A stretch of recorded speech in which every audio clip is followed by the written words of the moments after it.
Saudara-saudara, semua jawaban akan berdasarkan satu prinsip, yaitu berdasarkan apa yang diajarkan oleh kitab suci. Dan jika saudara belum puas dengan jawaban, berdoalah Tuhan mengirim hambanya yang lain yang lebih mampu menjawab pertanyaan saudara. Dan saudara-saudara, jikalau ada kemungkinan, maka saudara belilah buku-buku yang bermutu untuk mempelajari prinsip-prinsip sesuai dengan apa yang ditulis dan dipergumuli oleh orang-orang suci di dalam segala zaman. Di dalam mimbar hari Minggu yang saya khotbahkan itu bersifat expository atau sifat membahas dan mengupas kitab suci. Tapi di dalam speak saya berkhotbah bersifat topical dengan satu topik. Maka perbedaan antara dua macam khotbah saya ini, yang satu dari setiap ayat mengkupas lalu menggabungkan dengan seluruh makna yang bersangkut paut dengan istilah-istilah dan dengan semua kalimat-kalimat yang muncul di kitab suci bagian itu. Sedangkan yang topical adalah dengan menyeluruh komprehensif pengertian seluruh kitab suci, lalu memberikan jawaban di dalam topik-topik tertentu yang sangat penting dan pokok itu. Itu sebab kita sangat memerlukan pimpinan Roh Kudus untuk mengerti akan hal-hal ini. Pertanyaan-pertanyaan saudara tidak mungkin dijawab seluruhnya karena waktu sangat terbatas. Dan di sini ada dua kelompok, yang sekelompok yang dahuluan diberikan di atas, yang sekelompok baru diserahkan di bawah. Saya akan menjawab pertanyaan-pertanyaan di kelompok pertama ini dulu, dan setiap orang hanya mendapat jawaban untuk satu pertanyaan saja. Sampai waktu sudah selesai, baru ada giliran untuk pertanyaan yang kedua. Dengan demikian, mereka yang sudah lama menunggu jawaban harap juga bisa memberikan pelayanan di dalam kebaktian ini. Sekarang kita mulai masuk dalam jawaban pertanyaan. Seorang Kristen kalah di dalam ujian, apakah ia masih disebut di dalam ujian lagi? Ujian itu kalau tidak lulus mungkin dikasih hair tidak lulus lagi mungkin dikasih hair kedua kali lagi, tidak lulus lagi mungkin dibiarkan turun kelas.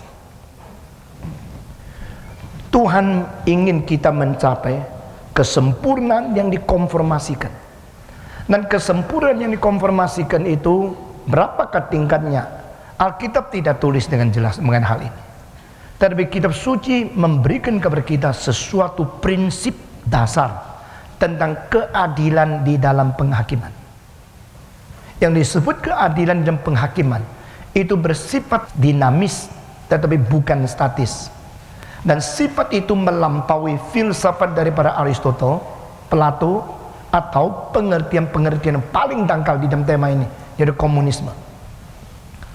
Komunisme menginginkan keadilan di dalam sama rata keadaan kebutuhan.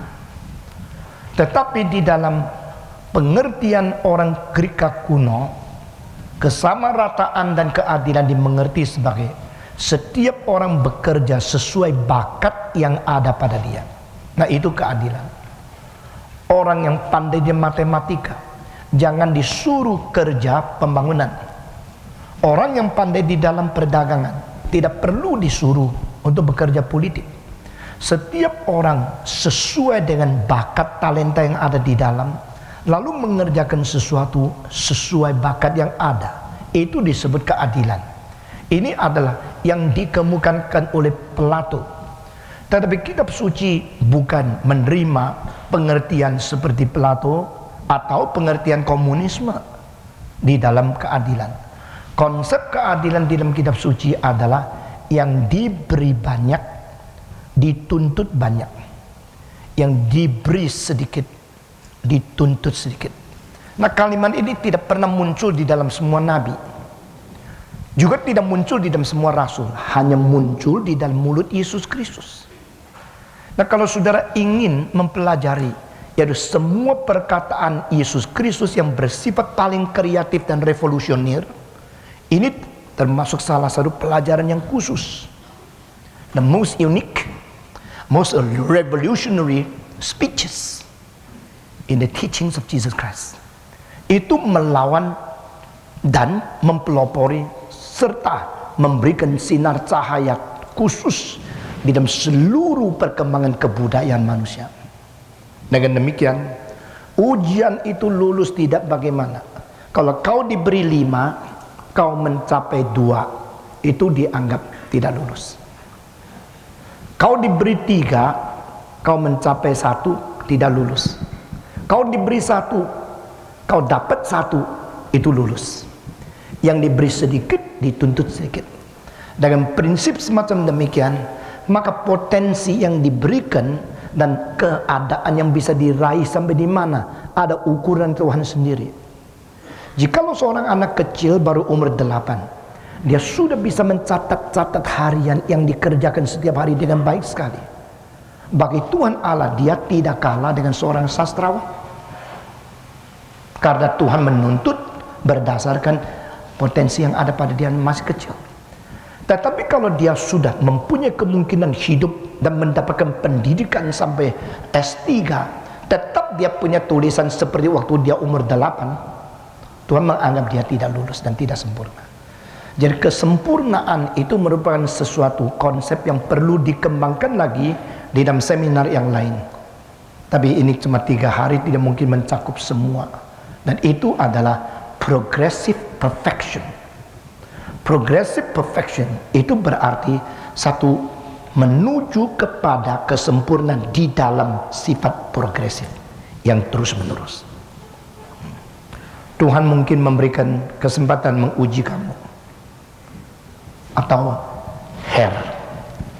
tapi kalau sudah terus menerus membuang, menghina kesempatan yang Tuhan berikan kepada engkau, mungkin engkau dibiarkan untuk menerima hukuman, tapi bukan kesempurnaan yang dikonfirmasikan. Mohon bantuan penjelasan dalam doa Bapa kami, janganlah membawa kami ke dalam pencobaan. Nah, ini berarti sesuatu hak bagi anak Allah untuk minta, kalau mungkin di tengah-tengah ujian boleh tidak bertemu dengan penggodaan setan. Itu lebih baik. Di dalam ceramah kemarin ada satu kalimat, waktu Tuhan menguji seseorang dan Tuhan memungkinkan atau memperbolehkan setan sekaligus mencobai, dan itu merupakan sesuatu keharusan untuk menjadikan orang ini mempunyai kemungkinan menang. Nah, saudara-saudara, tetapi pencobaan-pencobaan ini mungkin sekali terlalu berat, sehingga ada janji Tuhan yang berkata, Tuhan tidak memberikan lebih berat daripada kemungkinan kita menanggungnya. Nah, itu sebab kalau ada pencobaan lebih daripada kekuatan kita bisa tanggung, kita berdoa, janganlah membawa kami ke dalam pencobaan. Nah, tetapi kadang-kadang hal ini pun ada kedaulatan Allah yang kita harus taat. Roh Kudus membawa Yesus ke padang belantara untuk dicobai, dan Yesus pergi dipimpin oleh dia. Waktu Yesus ditangkap, Yesus mengatakan, kalau engkau menangkap saya, biarlah orang-orang ini pergi. Berarti mungkin mereka tidak mempunyai kekuatan seperti Yesus menghadapi kesulitan begitu besar. Nah, di situ ada cinta kasih dan ada hak, cinta dari Tuhan dan hak yang diberikan kepada orang Kristen untuk minta, kalau boleh jangan masuk ke dalam pencobaan. Saudara-saudara, demikian juga pada waktu Yesus harus meminum cawan itu, dia minta, kalau boleh cawan ini tinggalkan aku. Tetapi Tuhan Yesus meneruskan doanya yang sangat berjiwa bertanggung jawab, bukan kehendakku tetapi kehendakmu yang terjadi. Pada waktu Tuhan membuat manusia, kemudian dia menghembuskan napas hidup ke dalam hidungnya, sehingga manusia itu hidup. Dapatkah dikatakan bahwa napas hidup yang dihembuskan kepada manusia itu adalah bagian dari roh Allah yang diberikan kepada manusia? Saya mohon penjelasan. Tidak. Jikalau hembusan itu adalah sebagian dari roh Allah, berarti kita semua mempunyai sebagian kecil daripada roh Allah. Dan roh Allah setelah membagi-bagi kepada manusia, maka dia sendiri telah menjadi keping-keping yang terhilang dan berada di dalam diri, di luar diri Allah. Ini bukan ajaran Alkitab, karena tidak ada sebagian di dalam hidup manusia yang bukan dicipta. Ini kalimat penting. There's not even one particular part in human being is not created. Jikalau ada sebagian di dalam kita yang tidak dicipta, berarti kita adalah manusia yang sekaligus mempunyai sifat manusia, sekaligus mempunyai bagian sifat ilahi. Jikalau demikian, maka kita bukan manusia yang sesungguhnya. Seluruh hidup kita itu adalah dicipta oleh Tuhan. Roh jiwa kita yang tidak kelihatan maupun tubuh kita adalah dua-duanya dicipta oleh Tuhan. Maka itu adalah roh yang dicipta, yang diberikan kepada kita dengan satu tindakan simbolik menghembuskan napas. Yang menghembuskan napas di dalam perjanjian lama adalah Bapa waktu cipta. Yang menghembuskan napas kepada orang-orang rasul di dalam perjanjian baru adalah Anak yang menyimbolkan atau melambangkan janji memberi Roh Kudus. Pada waktu Tuhan Yesus mengatakan terimalah Roh Kudus dan hembus napas kepada mereka, ini adalah sesuatu janji bahwa Allah Bapa dan Allah Anak adalah sumber dan oknum-oknum yang berhak mengirim Roh Kudus. Tidak lama kemudian pada hari Pentakosta, Roh turun kepada murid-murid dan mereka menerima Roh Allah. Dengan demikian, hembusan Anak itu tidak berarti langsung Roh sudah diberikan. Itu menjadi satu tindakan dia menjadi pemberi Roh. Dan pada hari Pentakosta yang turun itu bukan Roh yang dicipta, tapi Roh yang adalah Allah sendiri. Itu sebab Alkitab mengatakan Roh itu ada roh kekal, Roh itu ada roh Allah, Roh itu ada roh kebenaran, Roh itu ada roh dari Anak, Roh Kristus, roh yang kekal. Dia mempunyai sifat ilahi. Jadi di sini ada perbedaan sekali. Apakah intermediate status menganjurkan keseimbangan jasmani rohani? Sebab menurut hemat saya, kekekalan dalam hati manusia menekankan pentingnya rohani lebih daripada jasmani. Dalam speak yang ke-15 hari pertama, sepertinya saya menangkap bahwa intermediate state itu membuat orang Kristen harus bisa kompromi dengan materi, uang, seks dan lain-lain. Padahal sekalipun kita tidak punya uang misalnya, Tuhan masih bisa menyediakan mujizat untuk memenuhi berbagai kebutuhan jasmani kita. Jadi di sini saya mengangkat isu kompromitis dan bertanya kepada Pak Stephen Tong, bagaimana penjelasan di dalam konteks intermediate status? Saudara mempunyai pengertian yang sudah lebih daripada maksud saya. Maksud saya adalah kita tidak bisa menyangkal bahwa kita adalah manusia yang dicipta dengan aspek jasmania. Tetapi saya tidak mengatakan bahwa aspek jasmania itu harus dominan. Saya sudah dikatakan bahwa rohani itu adalah sesuatu yang harus diabaikan. Tidak. Yang saya katakan adalah manusia hidup bukan hanya bersandarkan makanan saja. Bersandarkan saja, bukan saja. Berarti ada bagian yang lain. Mengenai yang mana yang harus menguasai yang mana, atau harus sama-sama 50-50. Itu saya tidak memberikan jawaban pada hari pertama. Karena yang saya katakan adalah kita berada di status intermediate, sehingga kita mempunyai kebutuhan seks Kita mempunyai kebutuhan uang, kita mempunyai kebutuhan materi. Ini normal. Tetapi orang Kristen bukan orang normal, orang Kristen juga bukan orang abnormal. Orang Kristen adalah orang supranormal.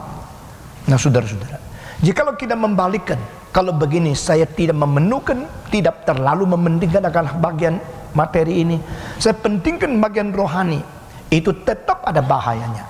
Karena apa? Kedua-duanya ini sama-sama tidak terlalu penting. Yang lebih penting adalah roh Allah menguasai seluruh saya. Nah saudara-saudara, dengar kalimat di bawah ini. Jikalau roh saya menguasai jasmania saya, atau jasmania saya menguasai roh saya, lalu kita menganggap dengan pembagian semacam ini, orang duniawi, orang rohani, kita bisa jatuh ke dalam kelemahan yang lain. Apakah kelemahan itu? Yaitu kita anggap bahwa kalau orang yang mempunyai roh lebih kuat daripada materinya, dia sudah menang dan sudah sukses. Sebenarnya yang disebut orang rohani di dalam kitab suci bukan roh yang menguasai manusianya. Kalau manusia mempunyai dua bagian, bagian ini dominan menguasai yang itu, atau bagian itu dominan menguasai ini, itu semua belum menyelesaikan persoalan. Karena itu berarti bahwa diri manusia telah mempunyai pengalihan dominasi daripada center point, itu tetap gagal.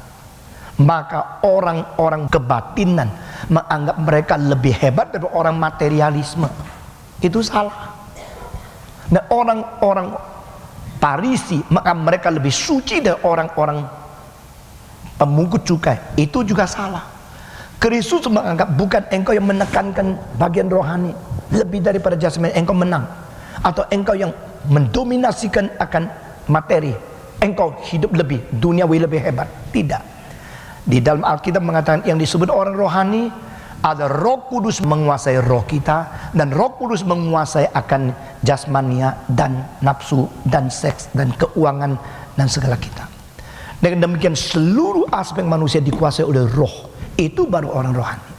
Yang saya katakan adalah pada waktu dicipta dua-dua aspek itu ada. Dan ini berarti kita berada di tengah-tengah dua wilayah yang sama-sama tidak boleh disangkal. Kita perlu bagian rohani, kita juga perlu bagian jasmania. Tetapi bukan roh saya yang menguasai jasmania saya, tapi Roh Kudus yang menguasai dua-duanya di dalam hidup saya. Hal yang paradoks mengenai sumber pencobaan sangatlah jelas pengutaraan Pak tentang intermediate state manusia. Demikian juga sumber ujian dan pencobaan juga mengenai sifat maupun menuju ke arah mana kedua hal tersebut. Sesuatu yang paradoks. Pertama, doa yang diajarkan Tuhan Yesus, janganlah membawa kami ke dalam pencobaan. Kedua, di kesempatan lain firman Tuhan mengatakan, janganlah ia berkata pencobaan itu datang dari Tuhan Allah. Mohon penjelasan. Nah, mengenai pertanyaan ini saya minta satu ayat kunci yang saudara harus mengerti dulu. Tuhan tidak dicobai dan Tuhan tidak mencobai. Semua. Tuhan tidak dicobai dan Tuhan tidak mencobai. Nah, ini ayat kunci. Kalau hal-hal tentang istilah yang sama muncul lebih daripada satu tempat, saudara mesti mencari lalu membandingkan. Setelah mengkumpulkan data ayat yang bersama tentang satu tempat, lalu cari ayat kunci untuk menelusuri dan untuk mengerti seluruhnya. Itu disebut master key. Nah saudara-saudara, kalau kita tidak mau mengerti Alkitab secara tuntas, hanya mau cari satu ayat lalu khotbah semaunya sendiri, kelihatan mirip seperti pasti pentong, cari satu ayat khotbah, tapi akhirnya yang kau khotbahkan bertentangan dengan ayat ini, ayat itu, ayat ini. Makin khotbah, makin menyelewengkan manusia ke dalam jalan dan iman yang sesat. Tetapi pengkhotbah yang bertanggung jawab adalah dia mengetahui semua hal yang mirip di dalam catatan-catatan oleh para nabi dan rasul yang berbeda. Lalu dia menelusuri seluruhnya, mendapatkan itu ayat kunci untuk mengerti keseimbangan. Itu penting sekali. Jadi mengenai pencobaan, jangan masuk. pencobaan tidak lebih, pencobaan biar itu dari setan, dan pencobaan mengenai Allah tidak mencobai dan sebagainya. Bagaimana ini bikin kacau sekali. Banyak orang baca kitab suci akhirnya menjadi kacau sekali karena dia tidak mengerti secara komprehensif, secara general principle. Prinsip total menjadi kunci master untuk menjelaskan ayat-ayat yang bersangkut paut. Itu penting sekali. Jadi dalam hal paradoks ini, saudara-saudara, istilah coba kadang-kadang mempunyai arti adalah uji yang diterjemahkan menjadi coba. Tetapi kita menjelaskan bahwa pencobaan itu tidak dari Allah dan tidak kepada Allah. Allah tidak dicobai dan Allah tidak mencobai. Maka pencobaan kalau datang itu pasti dari sumber lain. Dan setan disebut sebagai yang mencobai manusia. Dia adalah always tempting human beings. The human tempter, pencoba kepada manusia. Maka kita membagikan dua sumber. Dengan demikian pikiran saudara menjadi jelas sekali. Allah kita Allah Tritunggal yang maha kuasa. Lalu apa sebenarnya tugas malaikat? Apakah hanya melayani Allah di surga atau untuk manusia? Apa benar tiap manusia mempunyai malaikat pelindung? Sebab di dalam Katolik ada doa untuk para malaikat. Alkitab mengatakan fungsi malaikat. Pertama adalah melayani Tuhan Allah di sekitar takhta Arsy Tuhan. Dan malaikat-malaikat semacam ini disebut sebagai serafim. Ini tercantum di dalam Yesaya pasal 6. Kedua, malaikat-malaikat dicatat dalam kitab suci melaksanakan kehendak Allah, melaksanakan perintah Allah. Ini tercantum di dalam Mazmur 103. Ketiga, malaikat-malaikat yang berkuasa menjalankan tugas penghakiman. Ini tercantum di dalam Kejadian pasal 3. Dan yang menjalankan penghakiman, pelaksana keadilan penghakiman Allah ini disebut kerubium. Jadi kerubium itu lebih bersifat melaksanakan keadilan, untuk mengaplikasikan apa yang ditetapkan Tuhan untuk dilaksanakan kepada yang berdosa. Serafim adalah yang melayani Tuhan, memuji di sekitar.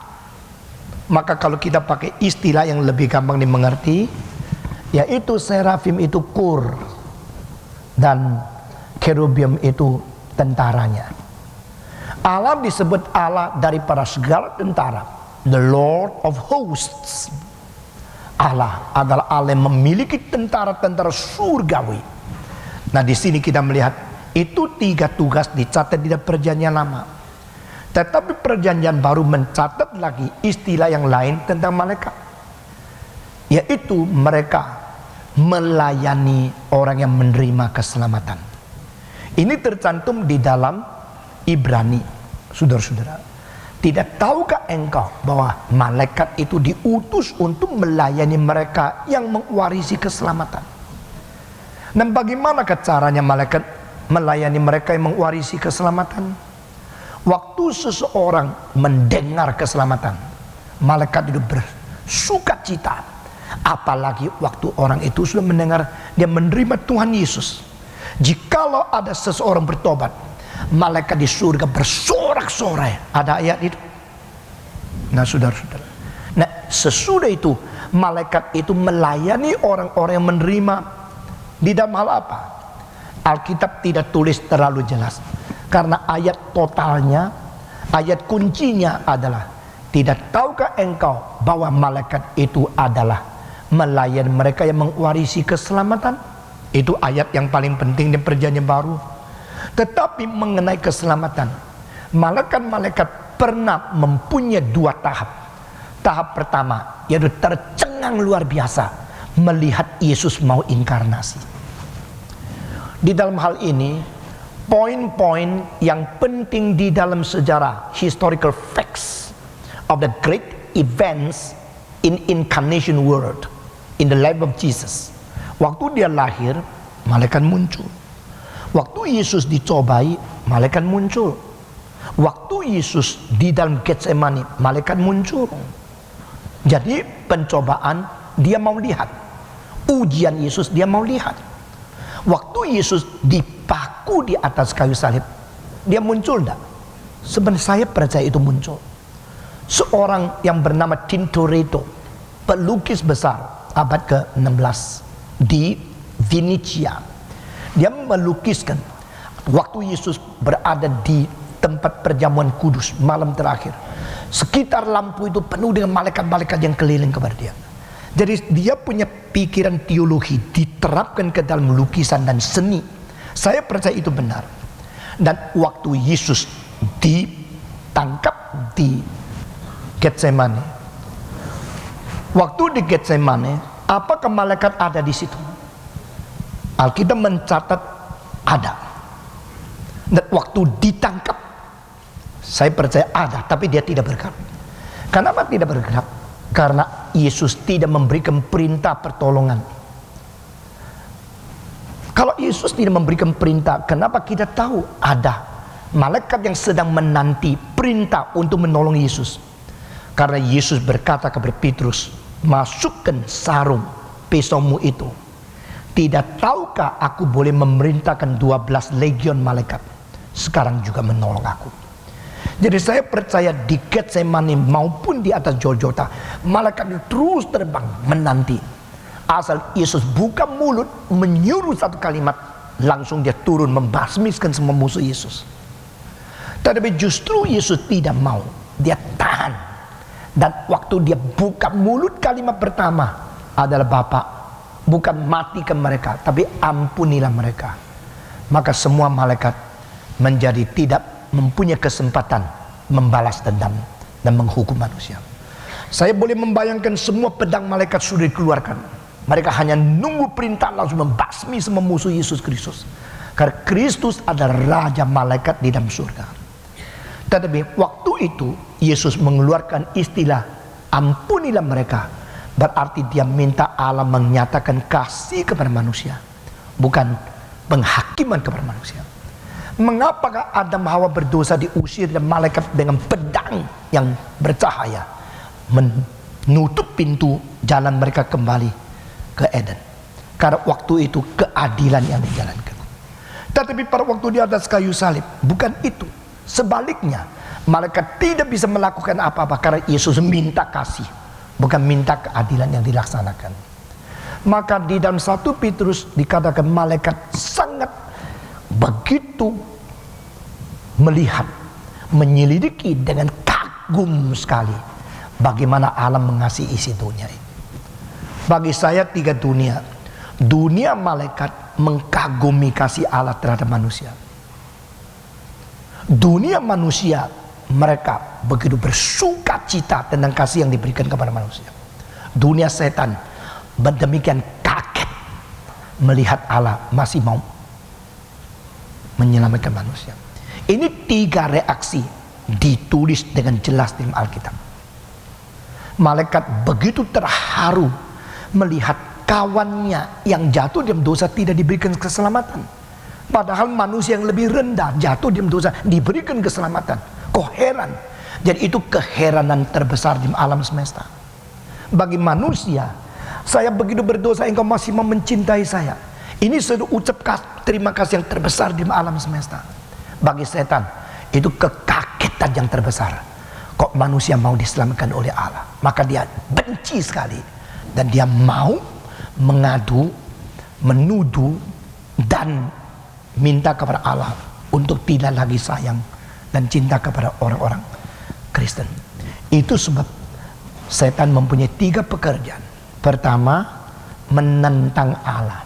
Kedua, menggoda manusia untuk berdosa. Ketiga, menuduh orang Kristen yang sudah diselamatkan.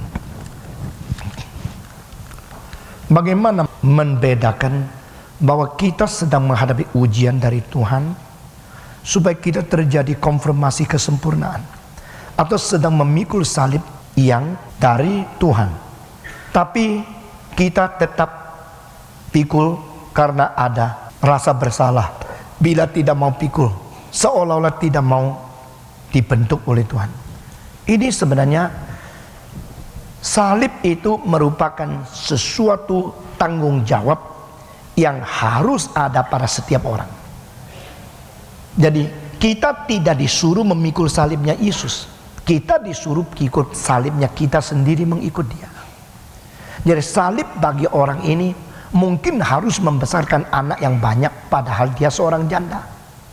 Salib bagi orang itu mungkin adalah dia seorang yang harus bergumul dengan kemiskinan seumur hidup. Dan setiap orang pikul salibnya mengikuti Yesus Kristus, berarti dia bukan menjadi orang Kristen untuk melarikan diri daripada kewajiban. Itu artinya. Sedangkan salib itu termasuk pembentukan Tuhan melalui ujiankah? Salib itu merupakan tanggung jawab dan jerih payah dan tanggung jawab yang ditotalkan di dalam seluruh hidup kita. Boleh dikatakan itulah semacam bentuk ujian yang Tuhan berikan untuk menjadikan kita lebih sempurna. Jadi salib sama ujian bisa digabungkan menjadi satu. Tetapi pencobaan itu lain.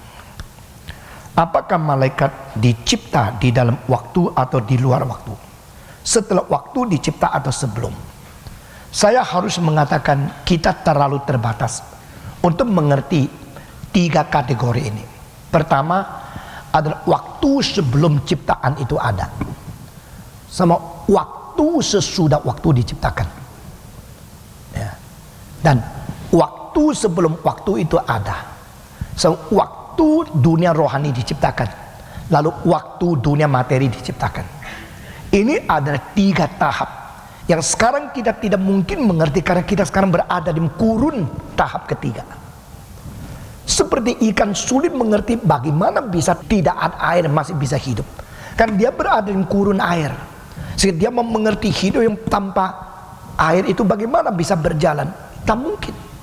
Nah demikian juga kita berada di kurun waktu, dan waktu ini adalah waktu yang bersangkut paut dengan materi, natural world with the time measured in the nature. Nah di sini waktu menjadi satu istilah relatif dibanding dengan ruang. Space and time become relative one another. Tetapi sebelum menciptakan ini sudah pernah ada satu dunia ciptaan di luar ruang dan waktu. Itu disebut dunia rohani. Dan di dunia rohani itu tetap ciptaan. Dan sebelum dicipta itu adalah dirinya Tuhan Allah sendiri. Maka di dalam istilah, di dalam Kejadian, pada semulanya Allah menciptakan langit dan bumi, itu kalimat harus dimengerti sebagai Allah pencipta segala sesuatu. Pada semulanya Allah menciptakan langit dan bumi. Tetapi di dalam Yohanes pasal 1, pada semulanya adalah firman, dan firman itu berserta dengan Allah, dan firman itu adalah Allah. Ini semula sama istilah semula di dalam Kejadian pasal 1 bagi saya mempunyai perbedaan kualitatif. Mungkin sebagian teolog tidak setuju, tetapi semulanya ada Allah. Ini semulanya Allah menciptakan segala sesuatu. Ini berbeda. Allah sendiri berada di kekekalan yang sebenarnya tidak ada permulaan dan tidak ada akhiran. Tetapi direlatifkan dengan waktu dia cipta, sehingga ada dunia yang rohani, atau sesudah jatuhnya malaikat baru dicipta lagi, itu dunia materi. Di situ semula yang dikatakan di dalam Yohanes pasal 1 ayat 1 itu merupakan sesuatu eksistensi kekekalan Allah sendiri. Dan dia di dalam eksistensi yang tidak ada mula tidak ada akhir. Mengapa perlu pakai kalimat semulanya adalah kalam atau firman, dan firman itu adalah Allah. Di situ membuktikan bahwa dia lebih dulu dari segala sesuatu. Dan di dalam Kejadian pasal 1 dia menciptakan langit dan bumi. Yang disebut langit dan bumi di situ heavens and earth. Nah istilah heaven bisa di dalam beberapa tempat muncul sebagai yang bersifat bukan singular tetapi plural. Dengan demikian termasuk dia pencipta dunia rohani dan dunia materi. Maka kita melihat inilah ordo yang kita sulit mengerti. Nah, sebelum ada waktu itu apa? Sebelum waktu itu belum ada waktu. Waktu itu belum ada waktu. Gimana sih? Sebelum ada waktu, tapi sebelum berarti waktu sebelum waktu. Itu adalah apa? Yaitu waktu sebelum waktu. Bagaimana mengerti? Ya begini mengertinya. Waktu sebelum ada waktu. Itu adalah waktu yang bersifat sebelum waktu sekarang kita mengetahui. Dan Allah lah yang mengetahui apa artinya waktu sebelum waktu. Nah, maka di dalam Alkitab menjelaskan dengan huruf manusia memakai istilah bagi Allah 1000 tahun itu sehari dan sehari itu 1000 tahun. Berarti dia melampaui cara pengertian, cara pengukuran, dan cara kita berada di wadah kurun waktu yang diciptakan. He transcends time because he created time. Kesempurnaan yang bagaimana yang berada pada kemenangan. Nah, saudara-saudara, kemenangan itu bagi setiap orang berlainan. Dan kita tidak bisa mengetahui dengan tuntas setiap orang sudah menang sampai puncak itu akan menjadi indahnya seperti apa. Nah, saudara-saudara, apakah ada orang yang menang dalam segala hal? Nah, semua hal. Saya kira mungkin tidak banyak. Misalnya Teresa, Ibu Teresa, dia mukanya aja, engkau sudah ditegur, engkau sudah dicerminkan, dan engkau sudah mendengar satu berita jiwanya yang dalam, yaitu dunia perlu kasih yang sejati. Kita bernilai kalau kita melayani. Kisut-kisutnya daripada kulit tidak menjadikan kita orang yang dibosani oleh orang lain. Justru begitu lihat fotonya, melihat kisutnya, melihat tuanya, melihat bungkungnya, itu menjadi satu keindahan tersendiri. Mengerti maksud saya? Nah, itu satu kesempurnaan yang dicapai oleh dia yang memberitakan sesuatu tanpa dia khotbah. Banyak orang kira kalau dia berkhotbah baru dia khotbah. Tidak. Saat dia tidak berkhotbah juga keluar daripada sesuatu berita daripada tubuhnya. Satu hari seorang dermana Schubert yang melihat zamannya Johnson, bagaimana Johnson berbanting tulang berkhotbah, sakit terus berkhotbah. Satu hari dia lihat Johnson tidak ada kamar, habis pakai dasi, habis khotbah, habis pakai pakaian khotbah. Begitu pulang capek, tidak bisa ada kekuatan buka baju lagi terus tidur. Tidurnya pakai baju khotbah dan ngorok di situ. Dia cucurkan air mata dan melihat, inilah namanya pelayanan. Orang yang tidak mereserve sedikit kekuatan untuk diri, mati-matian melayani seperti ini. Dia menangis dan dia tulis, saya tergerak melihat capeknya dia waktu dia tidur. Nah, saudara-saudara, itu semacam kesempurnaan yang dicapai, yang melampaui khotbah yang bersuara. Mengerti maksud saya? Orang-orang kadang-kadang tergerak bukan karena khotbahnya baik, karena semangat dari seseorang yang melayani, yang rendah hati, yang berani, yang begitu tegas untuk kebenaran. Bikin orang pikir itu, waduh, mereka rasa malu, saya kok tak bisa seperti itu. Nah, itu semacam kesempurnaan yang memberikan berita tanpa suara. Tetapi apakah Mother Teresa sempurna diam segala hal? Tidak. Jadi kita harus minta kepada Tuhan, Tuhan beri kekuatan kepada saya bisa sempurna di dalam lebih banyak bidang. Orang yang sempurna di dalam sesuatu bidang lalu menghina yang lain, itu tidak benar. Tetapi kita kalau melihat kelemahan-kelemahan yang lain pun harus kita capai. Kita akan lebih sempurna daripada sekedar satu aspek saja. Nah, kiranya Tuhan memberikan kekuatan kepada kita. Apakah orang setelah mati langsung dibangkitkan atau menuju Tuhan Yesus datang ke bumi untuk kedua kalinya? Bagaimana dengan kematian Lazarus yang langsung dibawa oleh malaikat-malaikat? Saudara-saudara, Lazarus dibawa ke mana? Dibawa ke pangkuan Abraham. Ya. Pangkuan Abraham itu sudah surga kah? Pangkuan Abraham itu apa? Itu wilayah orang yang beriman seperti Abraham yang disebut anak-anak yang beriman. Karena Abraham disebut sebagai bapak iman, ya toh? The father of faith, the father of the believers. Jadi orang-orang yang beriman semua terkumpul. Dan pangkuan Abraham tidak berarti sungguh-sungguh di sini. Kalau begitu Lazarus ada di situ, Stephen dong datang dia penyet. Jadi itu mempunyai satu istilah, wilayah semua yang beriman nanti bertemu berada di dalam wilayah kategori seperti Abraham yang beriman. Itu artinya. Nah kalau begini, surga di mana? Surga itu untuk kekekalan, pangkuan Abraham itu untuk intermediate stage, bukan state atau status. Jadi itu yang disebut satu masa intermediate setelah kau mati, sebelum kau masuk ke dalam surga. Engkau berada di tempat menunggu Yesus datang kembali. Nah mengenai hal ini di dalam ajaran teologi ada beberapa golongan mempunyai pandangan yang berbeda, bukan di dalam seminar ini. Ya. Kalau umpama pangkuan Abraham itu bukanlah surga, maka itu adalah yang disebut Firdaus rohani. Itu apa? Ruang tamunya surga. Ya. Jadi orang yang sudah sampai di ruang tamu disuruh tunggu waktunya sampai, silakan masuk.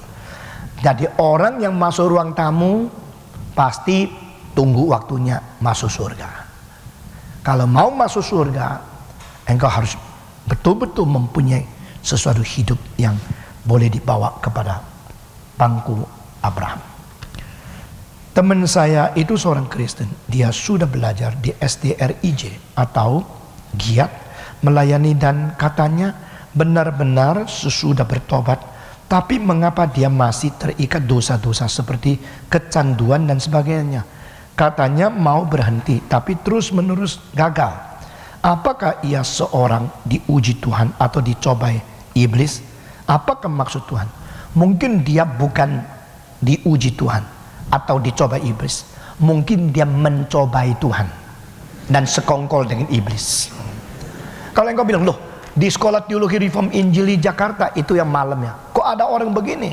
Saudara jangan heran. Tapi saya percaya tidak banyak. Jikalau Yesus 12 ada satu, maka stris 12 di dalam stris 120 ada 10, itu rationya sama. Jangan kira semua yang ikut speak semua baik loh. Kemarin baru ada orang doa tasnya diambil orang. Jangan kira kalau ikut kebaktian gereja Stephen Tong itu baik. Mungkin karena tak cocok semua gereja baru lari ke gereja saya. Tapi bukan kamu kan? Mungkin yang di street itu baik semua. Tidak tentu. Kita buka pintu untuk memberikan pendidikan, memberikan khotbah kepada siapa saja yang mau datang. Tapi jangan kira di dunia ini ada surga. Di dunia masih banyak orang yang diizinkan campur baur dengan yang baik. Tunggu sampai Kristus datang, akan dipilih dan dipetik yang baik daripada yang jahat itu. Maka hati-hati. Apakah dalam proses konfirmasi sempurna orang harus jatuh dulu dalam pencobaan baru dapat menjadi sempurna? Yakobus 1, 2, 3, 4. Dan apakah jatuh dalam pencobaan itu adalah proses itu sendiri? Tidak.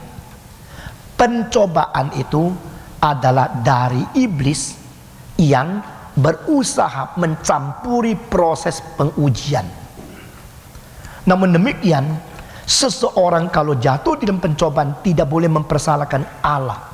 Yakobus mengatakan karena engkau dari dirimu yang mempunyai nafsu birahi mengakibatkan engkau sekongkol dengan pencoba di luar, yaitu iblis. Maka nafsu itu kalau sudah bertumbuh menjadi dosa. Dosa itu kalau sudah bertumbuh melahirkan akan kematian. Maka di sini 3 generasi silsilah. Engkongnya nafsu, anaknya dosa, cucunya maut. Semua mengatakan nafsu, dosa, maut. 3 generasi. Dari mana? Dari nafsu. Jikalau itu burung ya terbang di atas, engkau tidak bisa apa-apa. Tetapi burung sudah terbang, akhirnya bikin sarang di atas kepalamu, engkau tidak boleh mengizinkan. Ya. Engkau bilang, apa boleh buat? Oh, dia terus puter-puter gini. Ya, kenapa dia mau di sarangmu? Mungkin rambutmu modelnya persis sarang burung. Jadi dia kira ini tempat yang baik. Puk, dia turun begitu. Nah saudara-saudara, engkau tidak bisa melarang burung terbang di atasmu, tetapi paling sedikit engkau bisa melarang burung bikin sarang atas kepalamu. Jikalau engkau melihat ada penggoda itu, engkau langsung pergi. Jangan mempersalahkan Tuhan, jangan mempersalahkan orang lain, bahkan tidak boleh mempersalahkan penggoda. Karena Allah mengizinkan pencobaan dan penggodaan itu ada, tidak berarti itu rencana Allah. Allah memberikan kesempatan engkau menang, dan engkau harus menolak. Kalau engkau sekongkol dan mengizinkan dia masuk, itu dosamu yang harus engkau bertobat. Atau kalau tidak, engkau harus dihukum. Saudara-saudara, tahun 70 kalau tidak salah 73 atau 72, saya berada di Kuala Lumpur. Waktu itu seorang petinju yang namanya Joe Bruckner ditantang oleh seorang bernamanya Muhammad Ali. Jadi Ali sama Bruckner bertarung di Kuala Lumpur. Bayangkan orang-orang Malaysia mengharapkan Ali menang. Karena apa? Ali Islam, Malaysia Islam. Joe Bruckner seorang Inggris, seorang putih, biar dia kalah. Itu kan lumrah, karena orang Islam mereka mengharapkan Islam yang menang, bukan. Tetapi Joe Frazier tahu waktu itu adalah juara pertama dunia, sengaja terbang dari Amerika kepada Kuala Lumpur, dan begitu turun dari airport dia langsung pergi ke tempat tinju di mana orang dua lagi bercoba-coba akan arena itu. Dan saya waktu itu ada di Kuala Lumpur. Kalimat pertama di dalam pertemuan Frazier dengan Ali, dia mengatakan kalimat, Ali, I want you win. Saya mengharapkan engkau menang. Saya heran, kenapa Frazier menginginkan Ali yang menang? Dia tidak mau bertarung dengan Bruckner, dia mau bertarung dengan yang paling hebat, yaitu Ali. Jadi dia mengharapkan ada musuh yang paling kuat. Makin kuatnya musuh, aku kalau bisa mengalahkan engkau, makin menyatakan hebatnya saya. Ngerti? Jadi kita mesti mempunyai mental seperti itu. Puji Tuhan, setan masih ada. Semua 1, 2, 3. 1, 2, 3. Kenapa? Kalau tidak ada setan, engkau menang siapa? Menang yang lain tidak bangga, menang setan baru bangga. Semua 1, 2, 3. Menang yang lain tidak bangga, menang setan baru bangga. Jadi ada setan untuk dikalahkan sama kita. Itu adalah hak yang besar yang Tuhan berikan kepada orang Kristen. Jadi orang Kristen bersyukur Tuhan masih membiarkan setan ada. Untuk apa? Untuk saya ikut-ikut mempermalukan dia. Kalau sudah dibawa kesempatan aku habis dong. Ya. Kalau dia masih di situ, saya bisa ikut free, begitu ya. Dan mempermalukan dia. Tetapi kamu bukan saja tidak bisa pui, kamu yang dipui sama setan, diam-diam aja, cilaka kamu. Pak Tong, saya pernah jatuh dalam pencobaan, berzina dengan teman yang sebelumnya pernah saya injili. Jangan ketawa, setan senang sekali kau ketawa. Saya sangat sedih. Begitu saya baca, kalimat pertama muncul di pikiranku, sebenarnya kau menginjili dengan motivasi apa? Kau menginjili dia karena dia cantik, maka melalui kegiatan penginjilan ada kesempatan ketemu sama dia. Maka motivasimu adalah motivasi yang sudah ada bibit setan di dalam. Engkau ikut pemuritan, penginjilan, tapi kalau engkau mencampuri motivasi bibit iblis untuk pelayanan, lebih baik engkau undurkan diri. Sekarang walaupun saya sudah bertobat, saya merasa tidak berhak lagi untuk mengajar, menegur, membimbingnya sesuai dengan firman Tuhan. Apalagi dia melakukan sesuatu yang bertentangan dengan firman Tuhan. Apakah yang berhak untuk menegurnya? Apakah seorang yang telah lahir baru bisa jatuh di dalam pencobaan? Kamu sudah sembarangan jatuh di pencobaan baru tanya pertanyaan, apakah orang lahir baru bisa? Saya kadang-kadang mengatakan, bagaimana menanti generasi yang begitu sembarangan? Banyak orang sebelum jatuh dalam dosa tidak suka dengar khotbah dengan baik-baik. Sampai sudah jatuh baru mau dengar, mau tahu. Sudah lambat. Tapi saya akan mengatakan tidak terlalu lambat. Karena masih ada waktu Tuhan memukul engkau, menghajar engkau, dan mengembalikan kepada sesuatu kemungkinan yang sangat minim untuk menjadi pelayan. Jangan main-main sama Tuhan. Tuhan Yesus ada satu kalimat di dalam doa dia kepada Bapa yang tercantum di dalam Yohanes pasal 17 yang sangat-sangat menggerakkan hati saya. Dan itu menjadi ayat kunci di mana saya mendisiplin diri saya. Bagi mereka ya Bapa, aku memisahkan diri dan aku hidup di dalam kesucian. Pada waktu saya masih umur kira-kira 18 baca ayat itu, saya tergerak luar biasa. Untuk mereka yang dilayani oleh saya harus mengasingkan diri, memisahkan diri untuk hidup suci, sehingga saya mempunyai satu senjata yang ampuh pada saat saya mau negur, saya mau bicara, saya mempunyai hak itu. Tapi kalau saya sendiri sembarangan, sehingga akhirnya tidak mempunyai kekuatan lagi karena contoh hilang, teladan saya sudah hilang. Anak sulung, itu hak sebagai anak sulung saya jual sendiri. Lalu saya mau ngomong apa saja, tidak ada kekuatan. Saudara-saudari yang menjadi bapak, menjadi ibu, yang menjadi guru, yang menjadi penginjil, yang menjadi pimpinan kelompok, yang menjadi pendeta, menjadi majelis. Dengar kalimat-kalimat ini.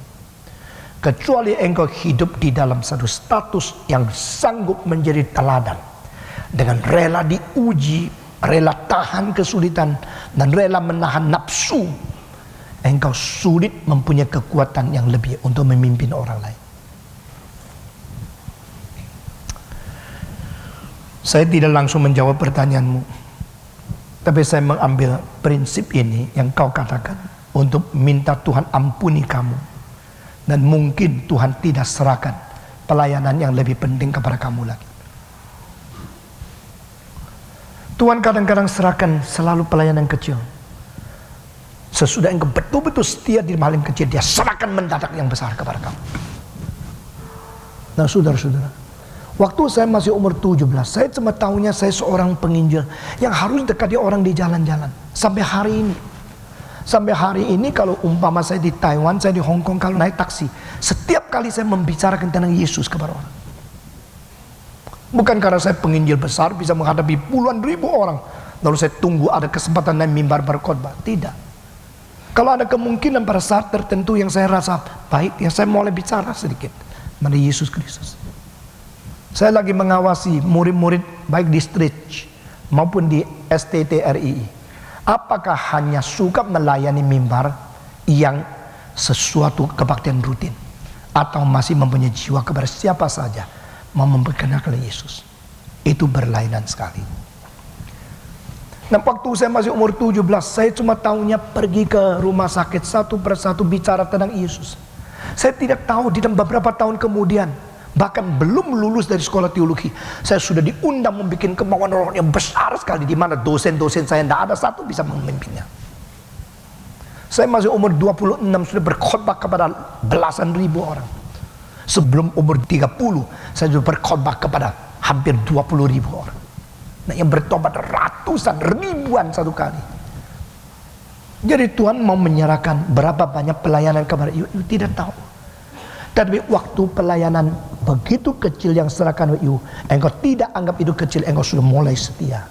Di situ Tuhan mau menyerahkan yang lebih besar kepadamu. Saya sangat mengharapkan ada orang yang lebih besar bakatnya, lebih banyak talentanya, dibangkitkan Tuhan untuk meneruskan pekerjaan saya. Sebab saya bukan lagi orang muda. Tapi sebenarnya saya harus mengatakan, sampai sekarang saya belum melihat berapa orang yang berkorban, berjiwa, berani letih lesu, tidak menghiraukan mati hidup sendiri, tidak menghiraukan lelahnya sendiri. Seperti waktu saya muda, terlalu sedikit. Di dalam hal-hal yang saya begitu optimis untuk generasi muda, mengharap mereka cepat-cepat menjadi besar. Tapi di dalam hati, sedalam-dalamnya pada aspek lain, saya melihat masih sangat banyak yang mengecewakan saya. Lalu banyak orang mengatakan, ya kita tidak ada bakat seperti kamu. Saya paling tidak senang mendengar kalimat itu. Karena di dalam kalimat itu sebenarnya mereka mencela Allah, tidak memberikan karunia cukup pada mereka. Padahal engkau tidak mengetahui kalau saya menyebut tentang musik, saya begitu menyebut musik, orang musikus tidak berani menghina saya. Karena saya mempelajari musik itu berapa banyak. Kalau saya bicara tentang lukisan, tentang sastra, saudara tidak tahu saya sudah kecimpungan waktu berapa banyak untuk bidang yang saya bicarakan itu. Oh itu bakat? Bukan. Selain bakat, talenta, itu korban, ketekunan, mau belajar, konsistensi, mau tahu. Itu tidak bisa ditipu. Tidak bisa ditipu. Maka saya minta semua orang Kristen berjuang baik-baik, mempersiapkan diri untuk dipakai Tuhan. Bukan basa-basi, tapi sungguh-sungguh. Di dalam kitab Wahyu ada ayat yang mengatakan nama-nama yang dihapus dari kitab Al-Ahyad. Mohon dijelaskan kesadaran melalui peringatan sehingga manusia dipelihara untuk tidak berbuat dosa. Tetapi kita tidak melihat pernah sungguh-sungguh ada orang sudah diselamatkan akhirnya binasa lagi. Engkau bilang Yudas? Tidak. Yudas adalah anak binasa, di mana sebelum Yesus memanggil dia, Yesus sudah tahu. Dan Yesus pun berdoa sepanjang malam sebelum memanggil 12 orang menjadi muridnya. Sesudah itu dia tetap memanggil Yudas. Dan dari semula Yesus sudah tahu dia itu anak binasa. Itu adalah orang yang mau jual dia. Dari semula Tuhan Yesus tahu. Kalau begini mengapa Tuhan panggil Yudas? Dua sebab.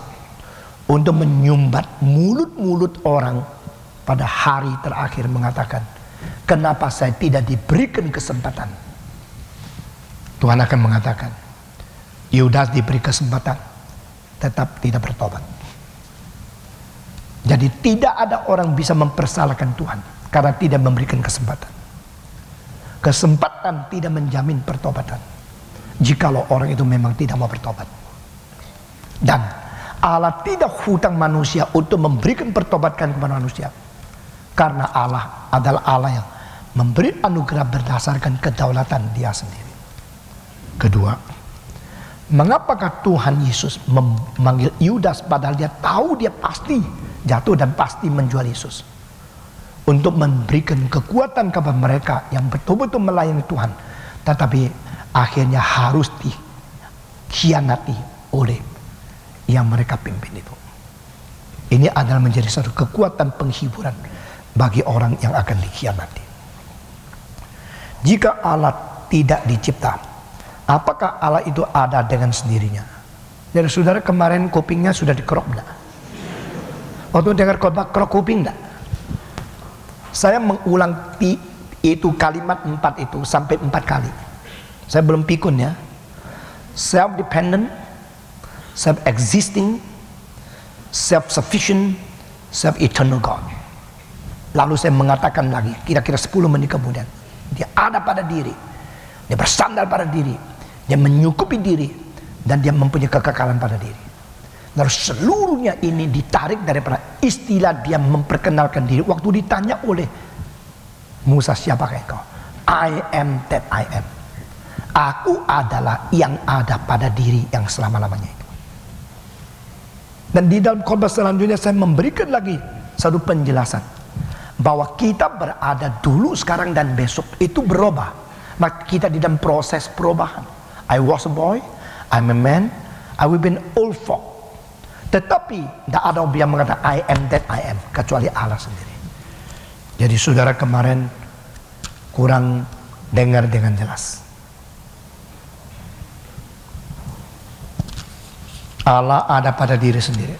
Waktu saya umur 12, saya ditanya sama kawan sebelah saya yang ada pada diri sendiri.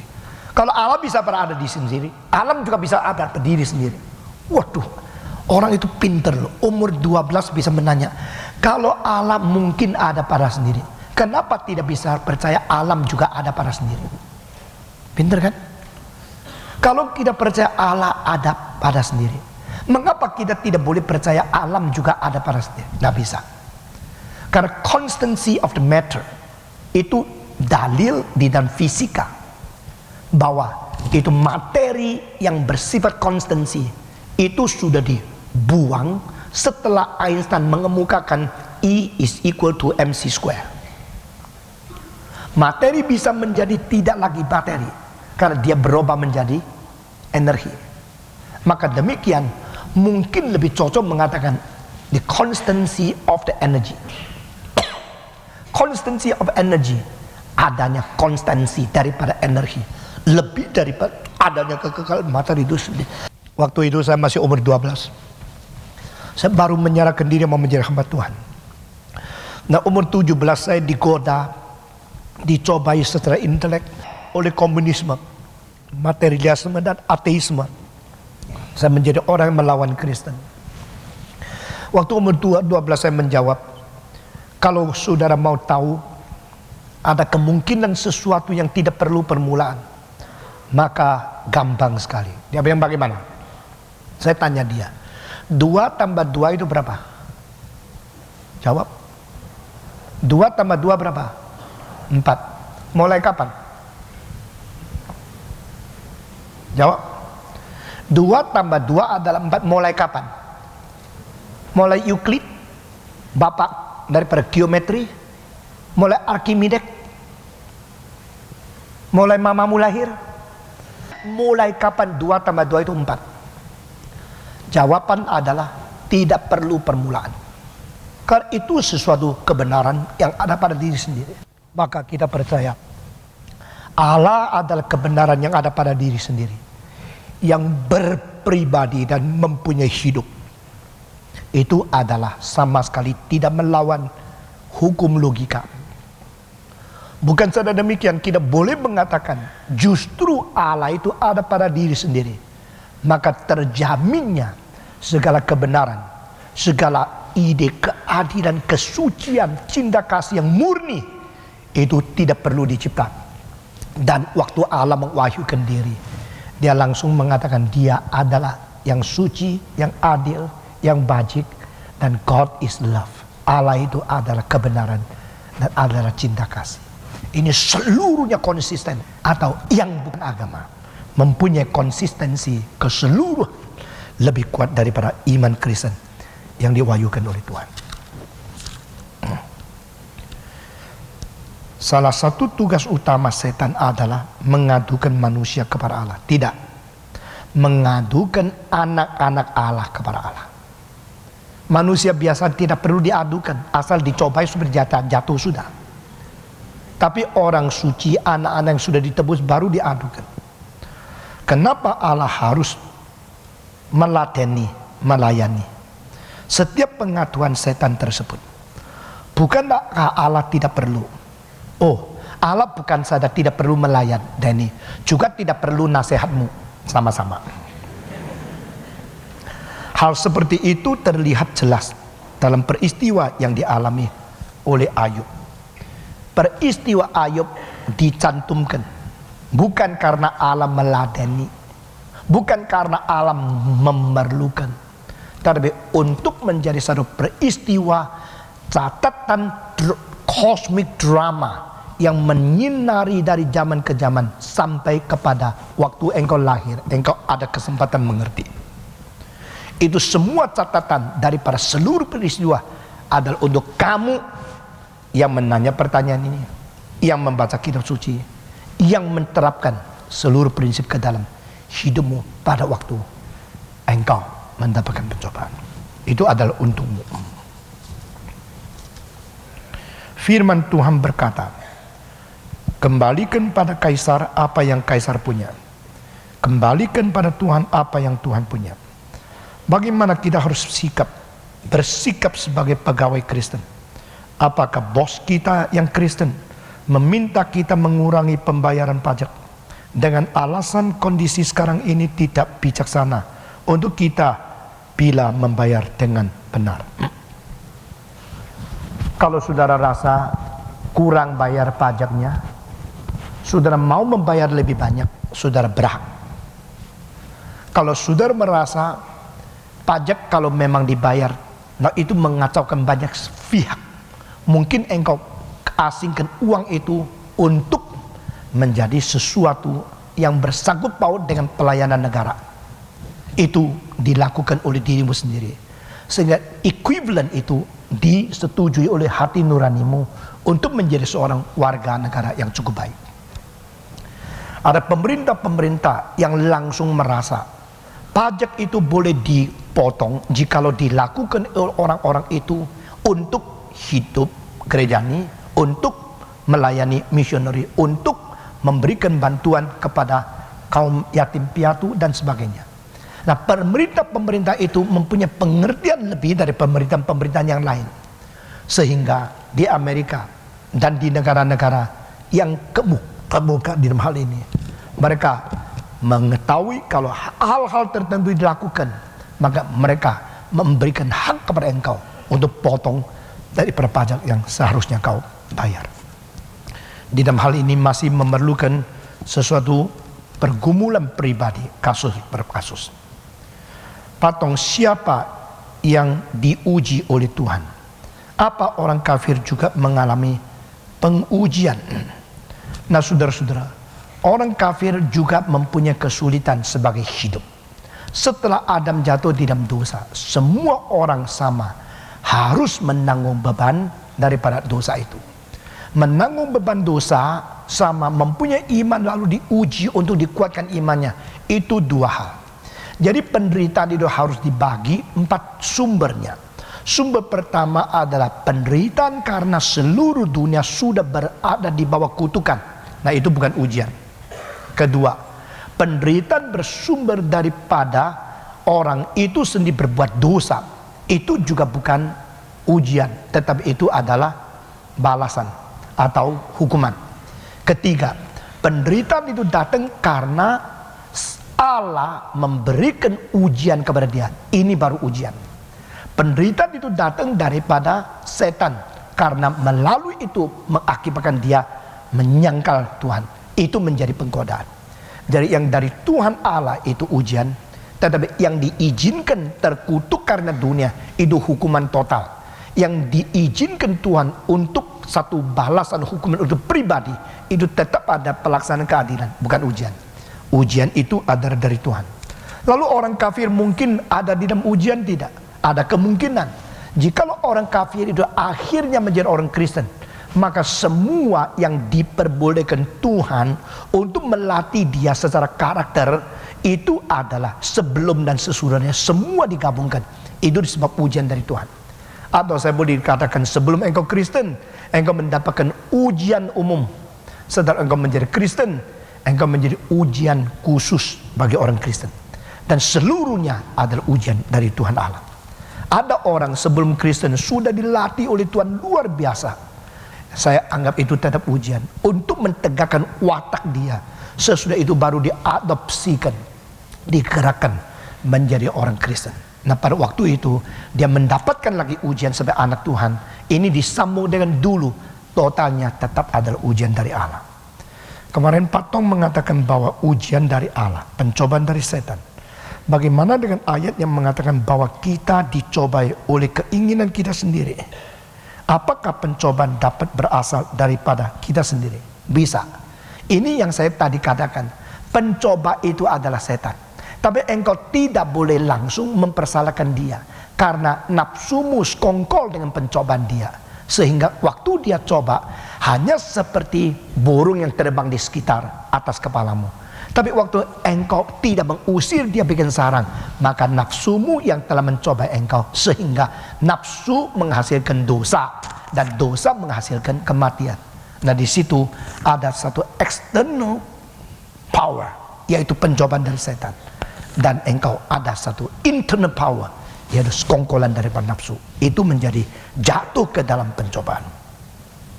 Apakah itu artinya kita yang dicipta oleh peta teladan Allah sebagai peta teladan sedang mencobai diri kita yang jasmani.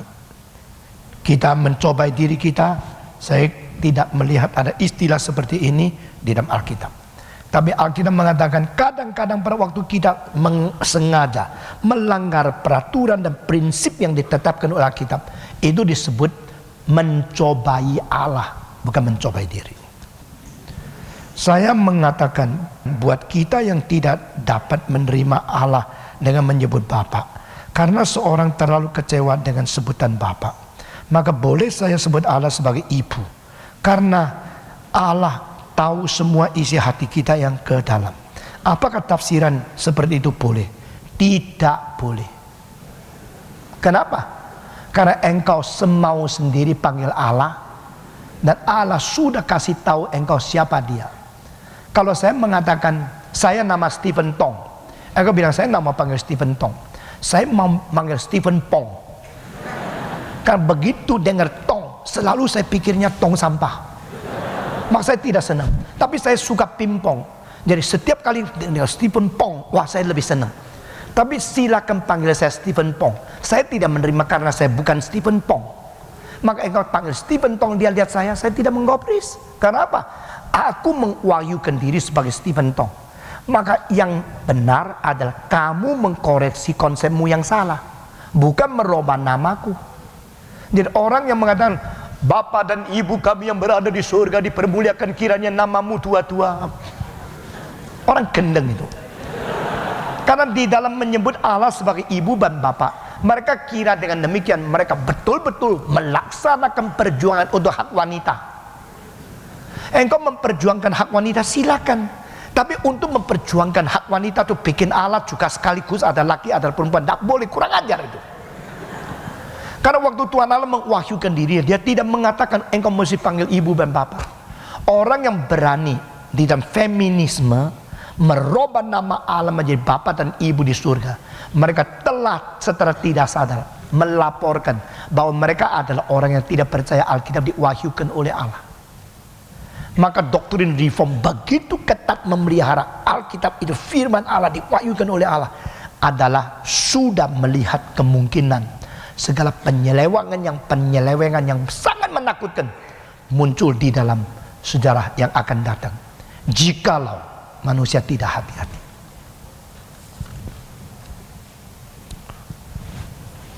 Kalau Adam mau menuruti Hawa makan buah, bukankah ini berarti sebelumnya Adam sudah tidak taat perintah Allah? Suami seharusnya memimpin istri. Memang. Tetapi waktu itu suami seharusnya memimpin istri. Ayatnya di mana? Kan belum tahu kan? Jadi orang kalau bilang aduh orang ini cinta sekali sama istrinya, di dalam istilah ini kadang-kadang menyinggung juga takut sama dia. Orang yang terlalu cinta nyonya kadang-kadang menjadi takut nyonya. Takut nyonya kesinggung, takut nyonya marah, takut nyonya itu. Akibatnya apa yang diputuskan dia merapat setelah pulang roba. Karena apa? Di situ ada Tuhan kedua. Tak boleh. Jadi seorang pria kepala wanita, manusia kepala binatang. Binatang lebih dominan daripada tumbuh-tumbuhan. Tumbuh-tumbuhan lebih daripada materi. Dan Allah di atas kita, malaikat di atas manusia, Allah di atas malaikat.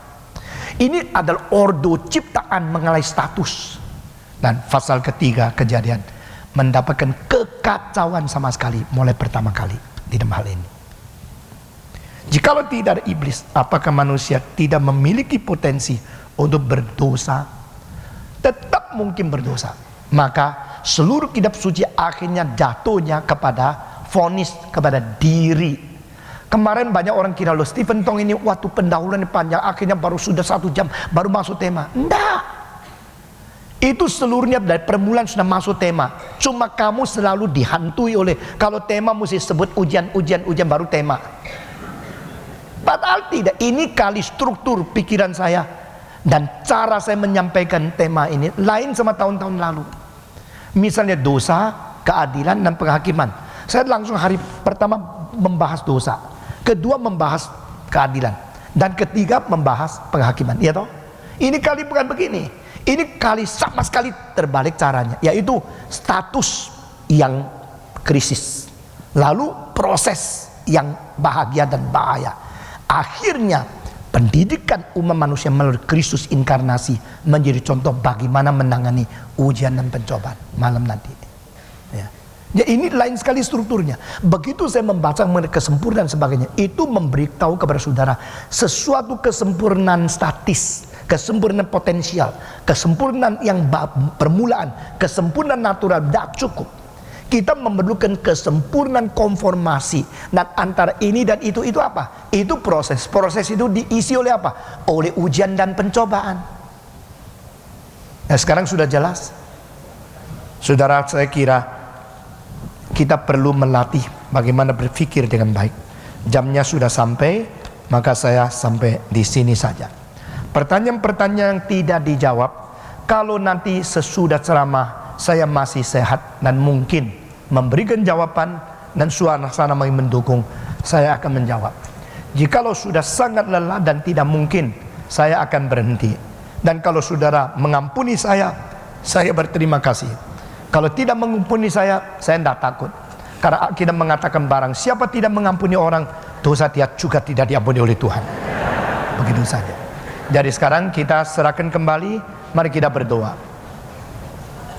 Tuhan, bukalah mata kami masing-masing, beri penjelasan sedalamnya ke dalam iman kami, dan beri kepada kami ketaatan yang sungguh-sungguh kepada firman Tuhan, sehingga kami boleh menjadi anak Tuhan yang bukan saja mengalami pencobaan dan ujian, juga mengatasi dan mengalahkan segala tuduhan dari setan. Dengar doa kami Tuhan, dalam nama Yesus Kristus, penebus dan juru selamat kami yang hidup. Amin.